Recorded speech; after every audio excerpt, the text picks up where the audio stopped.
afin de l'amener et de lui dire, voici un peuple est sorti d'Égypte et le couvre la surface de la terre et il habite vis-à-vis de moi. Vas-y. Viens, je te prie, maudis-moi ce peuple car il est plus puissant que moi. Peut-être ainsi pourrais-je le battre et le chasserai-je du pays. Car je sais que celui que tu bénis est béni et que celui que tu maudis est maudit. Les anciens de Moab et les anciens de Madian partirent, ayant avec eux des présents pour le devin. Ils arrivaient auprès de Balaam et lui rapportèrent les paroles de Balak. Balak leur dit, passez ici la nuit et je vous donnerai réponse, d'après ce que l'Éternel me dira.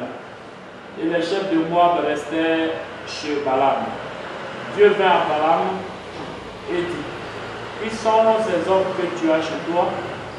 Balaam répondit à Dieu, Balak, fils de Zippor, roi de Moab, les a envoyés pour me dire, voici un peuple est sorti d'Égypte et il couvre la surface de la terre. Viens donc, maudis-le peut-être, ainsi pourrais-je le combattre et le chasserai-je. Continue. Oui. Dieu dit à Balaam, tu n'iras point avec eux. Tu ne maudiras point ce peuple car il est béni. Balaam se leva le matin et il dit au chef de Balak, allez dans votre pays, car l'Éternel refuse de me laisser aller avec vous. Et les princes de Moab se levèrent et tournèrent auprès de Balak et dirent, Balaam a refusé de venir avec nous.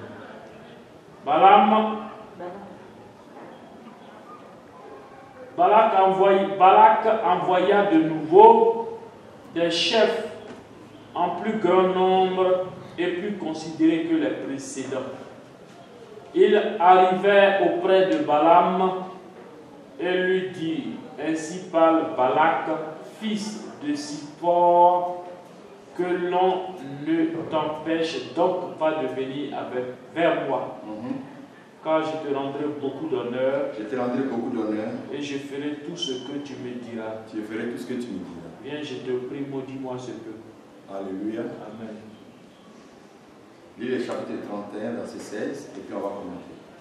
Rien que le verset 16.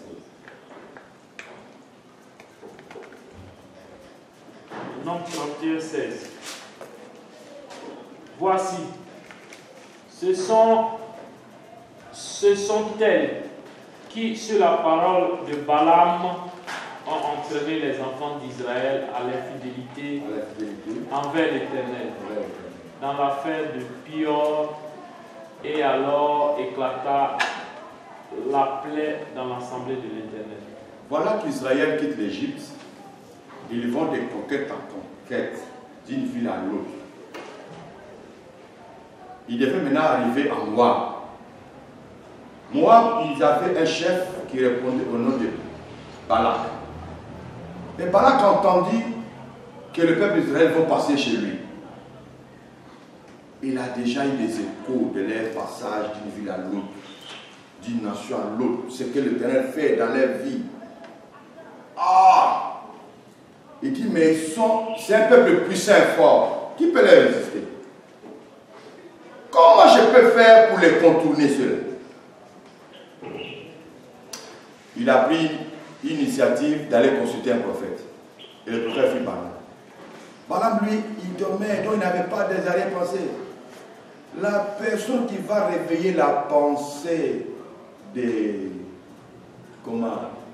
soucis de bien de ce monde, c'est Balak. Il a des messages pour dire à Balak, je veux que tu te lèves pour maudire ce peuple israélien. Moi, je sais que tes paroles, c'est trop puissant. Quand tu maudis, la personne est maudite. Quand tu bénis, tu es béni. Donc, maudis-moi ce peuple-là. Là, ils ne vont rien me faire ici. Donc, Balak s'est levé. Il voulait faire cette invocation. Dieu dit, chut, arrête. On ne maudit pas ce qui est béni. Il faut arrêter ça. Il dit, d'accord. Donc, il a pas message. Il va dire à Balak que je ne peux rien dit à Balak, Balak dit, est-ce qu'il sait ce qu'il a fait de rater lui? Il a envoyé une deuxième délégation. Ils sont partis, ils sont parlé à Balaam. Cette fois-ci avec des présents. Et puis on lui dit, on te donnera tout ce que toi tu veux. Voilà la corruption. Balaam dit, ah bon? À nous aller. Il a pris son âne. Sur la route, l'âne s'arrête. Il dit à l'âne, tu t'arrêtes pourquoi? L'âne dit, tu ne vois pas ce qui s'est passé. Il y a quoi? Il dit, mais depuis que tu montes sur moi, c'est déjà créé des problèmes. Il dit non. Mais alors, si tu vois comme ça, c'est qu'il y a problème. Il dit, il y a quoi? Il dit, l'ange était pour voir les yeux de Balaam et il a vu un ange qui était devant lui avec les pieds. Donc, Dieu insistait pour qu'il n'aille pas. Alors, qu'est-ce qu'il va faire? Il va prononcer ce qu'on appelle les ruses. Il disait à Balaam, ce que tu dois faire là, il faut envoyer des filles vers les enfants d'Israël, ceux qui sont choulis là, vers eux. Ils vont sortir avec eux, jouer avec eux, tout ça là. Dieu n'aime pas les péchés. Quand ils vont se souiller, ils vont commencer à faire des sacrifices à ton Dieu, tout ça. Dieu même va les restaurer. Là, ils seront frappés. Et puis, ils mettront les prières. Voilà les jeux que Balaam a joués. Et c'est comme ça qu'Israël est tombé dans ce piège-là. Ils ont oublié leur pèlerinage. Or, ils n'étaient pas appelés à rester là. Ils sont appelés à conduire jusqu'à aller où? À Canaan. À travers de Balaam, à cause de l'amour de l'argent, il va distraire maintenant. Il a passé par le ruse. On ne sent pas que ce n'est pas Balaam qui a fait, c'est Balak qui a envoyé les gens et l'Israël tombé dans ce piège. Ils ont fait même des enfants avec les moyens. Comme ça, Dieu a commencé à frapper les enfants d'Israël. Et lui-même, Balaam aussi a été tué. C'est ainsi que quand on parle ici, regardez bien, je vais vous dire l'intelligence, vous allez voir quelque chose que Dieu est en train de reprocher à l'ange de l'église de Pergame, c'est que tu as dans ton église les gens attachés à la doctrine de Balaam. Je veux que nous continuions à la lecture, nous allons voir quelque chose et puis je vais revenir à l'explication. On revient sur Apocalypse chapitre 2, ok? Attaché au doctrine de Balaam.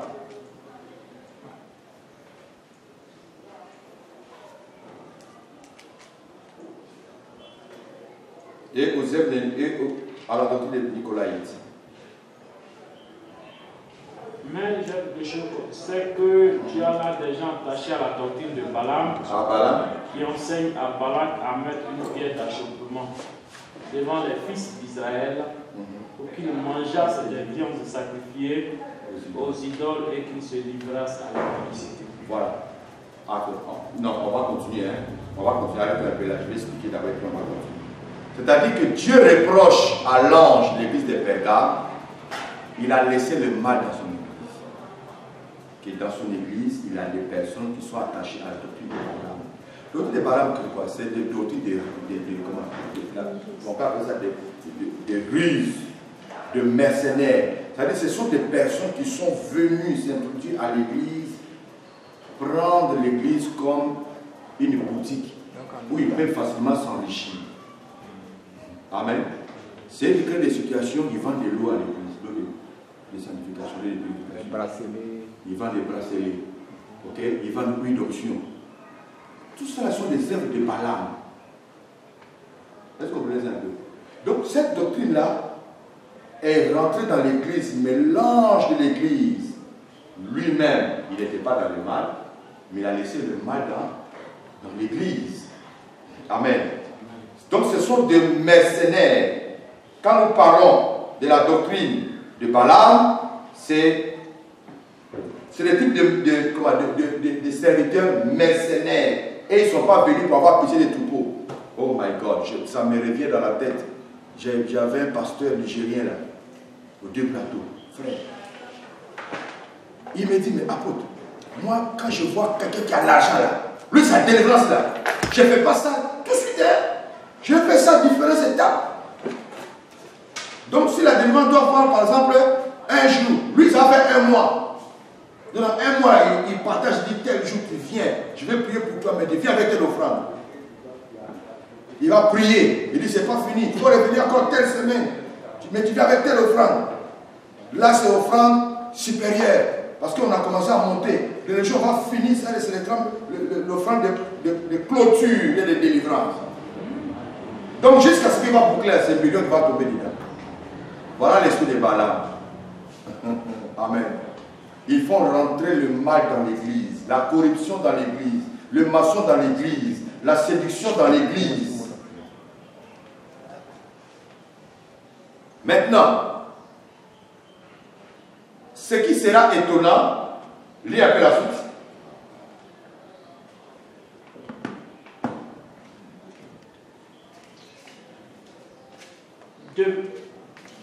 Pour qu'ils mangeassent des viandes sacrifiées aux idoles, qu'ils se livrassent à l'impudicité. De même, toi aussi, tu as des gens attachés pareillement à la doctrine des Nicolaïtes.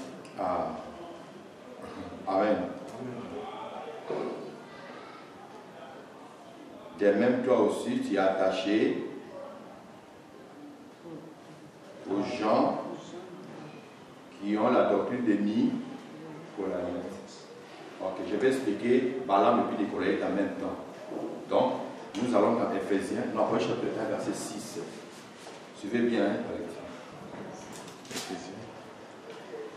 Apocalypse 1, 6.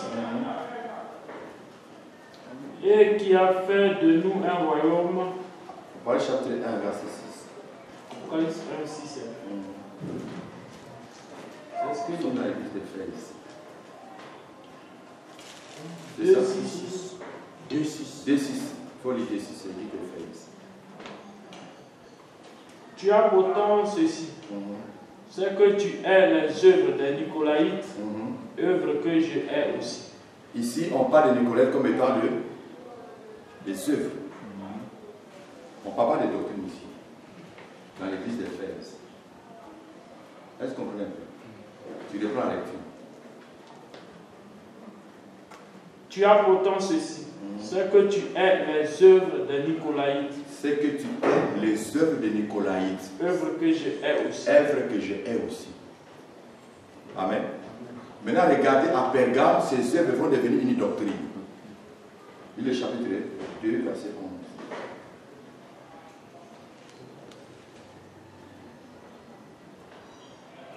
Apocalypse 2, maintenant je suis. Apocalypse 2, verset 15. Je suis sur 15.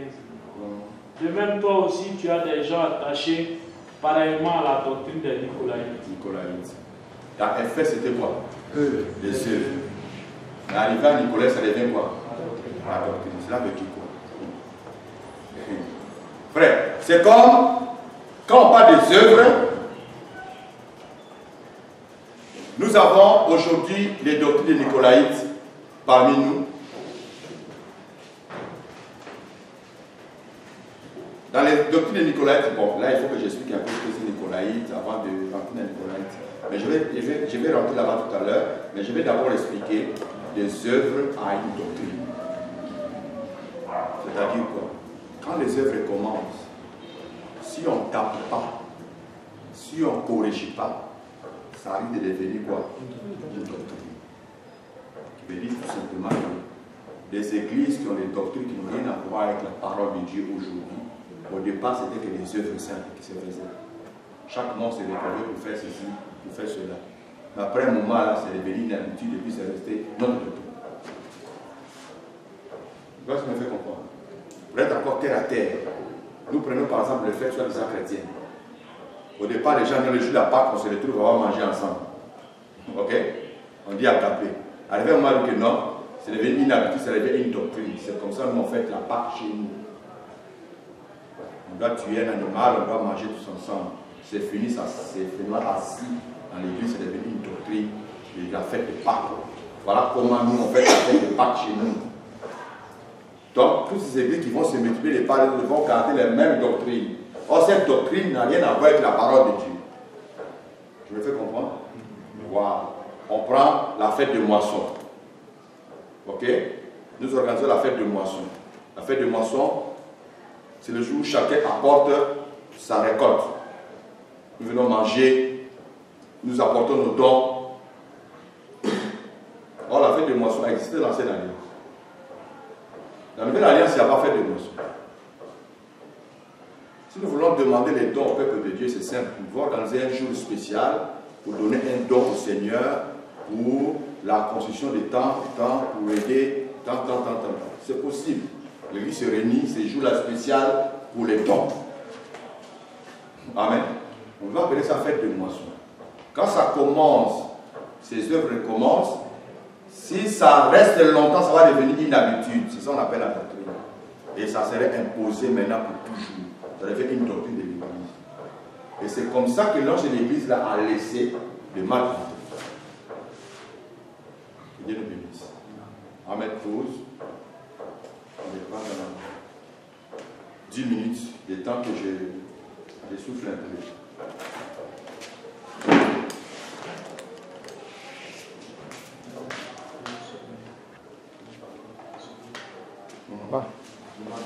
Il a arrêté. Oui. Ah, donc, il n'a pas de pause là-bas.